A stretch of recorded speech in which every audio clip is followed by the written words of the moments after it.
দিগন্ত জুড়ে যত দূর চোখ যায় দেখা মেলে হলুদের সমারোহের। ফসলের মাঠে ফুলের মৌ মৌ গন্ধে সুবাস ছড়াচ্ছে সরিষা ফুল। আমন ধান কাটার পর বাড়তি ফসল হিসেবে সরিষা আবাদ করেছেন ফরিদপুরের চাষিরা। খরচ কম লাভ বেশি এমন ফসলের মধ্যে সরিষাকে অগ্রাধিকার দিচ্ছেন তারা। তবে সার ও কীটনাশকের দাম বৃদ্ধি পাওয়ায় বেড়েছে খরচ, তাই বাজারে যৌক্তিক মূল্য নিশ্চিত করার দাবি তাদের। সার ওষুধের দাম বেশি বলে খরচ একটু বেশি হচ্ছে। আমরা যা পরিশ্রম করতেছি তাতে আমাদের উঠবেন না মনে হইতেছে।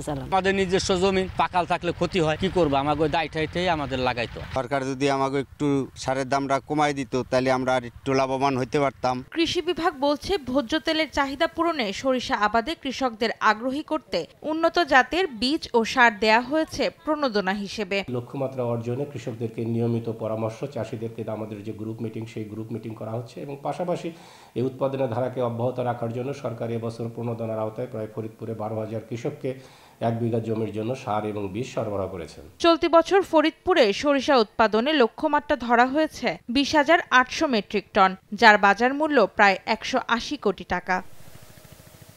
সময় সংবাদ, ফরিদপুর।